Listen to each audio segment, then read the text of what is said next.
Hello, welcome to Rising Star. My name is Ruth. Today we are talking about the magician. So, the magician is another aspect of the Fool on his journey.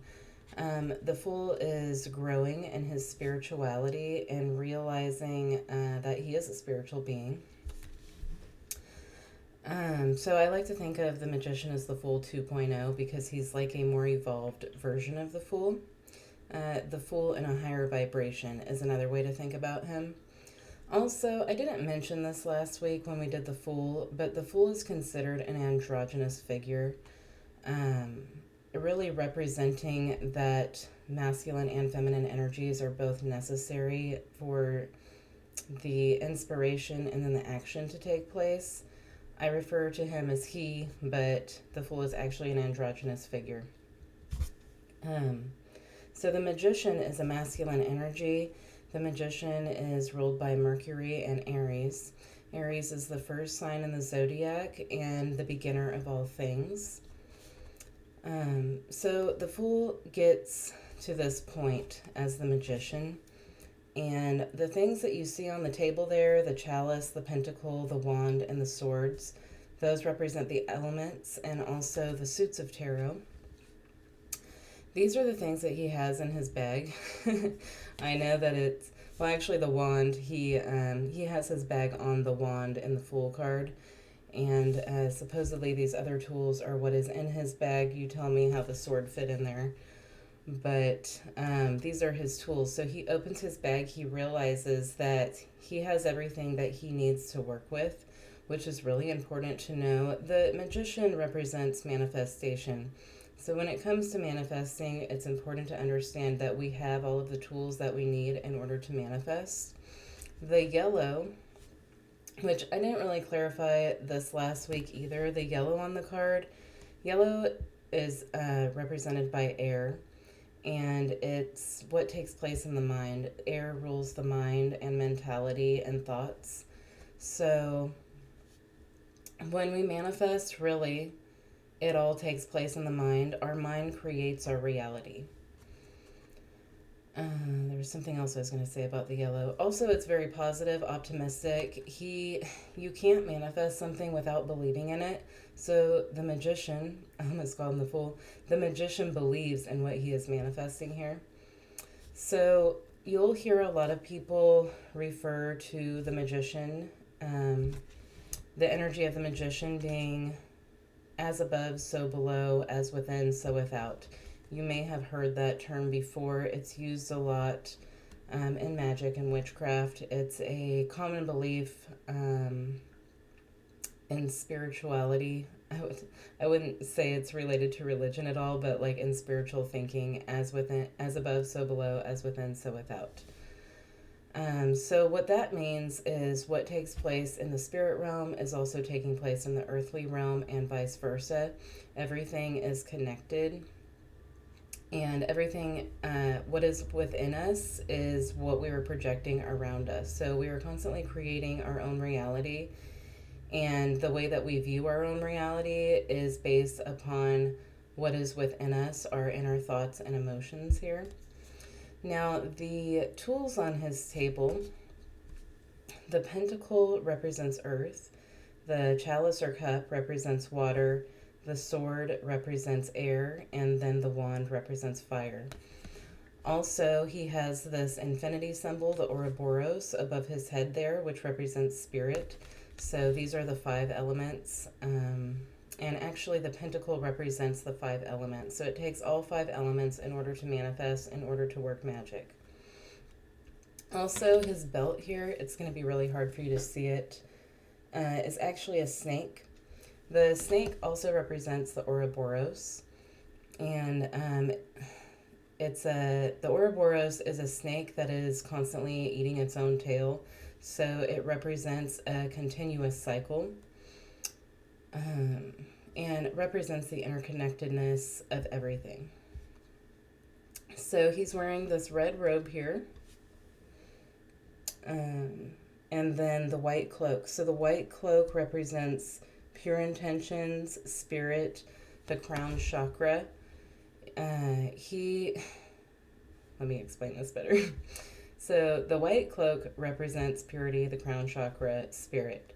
The red robe represents manifestation, action, inspiration, and also the root chakra. So the root is our first chakra, the crown is our seventh chakra. So he's bringing everything together. He's pulling down from the spiritual realm the energy in order to use it on the earthly plane. And if you can see the wand or scepter in his hand, baton, whatever you want to call it, a lot of people call it different things. It's a two-sided wand here, and he's using it to connect with spirit. So he's pulling that spiritual energy down from the spiritual realm and into the earthly realm in order to create here. The white and the red can also represent the blood and body of Christ. There's a lot of Christian and Jewish symbolism within the tarot. All right, where are we at here? Also, with as above, so below, another way that you can think about that is how astrologically the planets' movements and aspects affect us here on Earth. That's one way that like the heavens affect the Earth. And I don't want to miss anything here. Another example here of Christianity corresponding with the magician is from the Lord's Prayer, "Thy will be done on earth as it is in heaven," is a good example in the Bible of basically we're being told that everything is connected, you know, and if you have the will, you can make it happen using spiritual energy and the elements. So with the elements, earth represents groundedness and tangible things. Water represents our emotions, which our emotions are very important in manifestation. You're not going to successfully manifest something without putting your emotion into it. The sword represents air and our mental thinking, so it's our thinking pattern that also manifests, which if we have a negative thinking pattern, that will manifest negativity into our lives. And then the wand is fire, and that's taking action and actually working towards something. So all elements are necessary, including the element of spirit or quintessence when manifesting. So the magician's actually a great card to teach you how to manifest.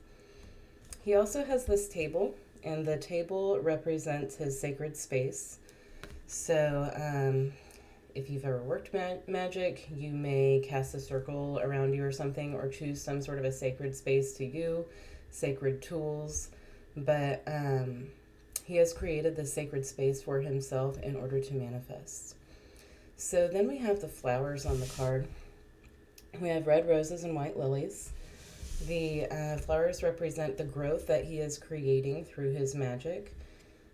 The rose, just a minute here, I want to make sure I tell you everything that I want it to tell you. Where the rose is at. All right, so roses signify wisdom, and lilies, the white lilies represent pure intentions. We'll see white lilies again in the Ace of Pentacles. I can't think of another card right now that might have white lilies on it, but when you see white lilies in tarot, that's pure intention. So when it comes to working magic or manifesting, you must be careful about the intention that you put into something and using wisdom when doing such a thing, or you're going to create something that you don't want.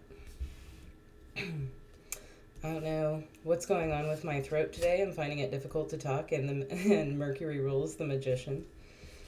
Okay, so so we have his right hand pointing towards the heaven, his left hand points towards the earth. The right hand is the masculine side, the left hand is the feminine side. So he's using both his feminine and masculine energies here to direct this energy through himself. It takes both feminine and masculine energies in order to create something. The feminine gets the inspiration, the creativity, and the masculine puts it to work and makes it happen. So it's necessary, it's a continuous lesson that we're going to learn throughout tarot, that both divine masculine and divine feminine energies are necessary for creation, for doing anything, for manifesting anything.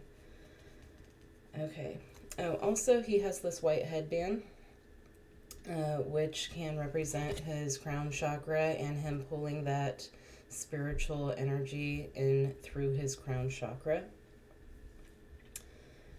All right. We got the table. Okay, and also with the serpent, so he has the serpent belt. We'll see serpents occasionally throughout the tarot. The serpent can represent a test, okay? So we're here with willpower, and it's our choice what we do with it, right? The magician could be working magic for good or for bad, but it's his choice which way he's going to go with that. And the serpent can test us with temptation, and we have the free will to either follow that or not. And we're going to learn a lot of lessons when we follow when we fall for a test instead of pass the test, basically. Okay, let me look at my cards here. Another representation of the magician is the law of cause and effect. Every action has a reaction, and the magician's learning this. He has this wisdom here with these red roses, and he's realizing that every action he takes will have a reaction to it. So karma can also be involved here within the magician. He'll learn that later on down the line in his fool's journey. Okay.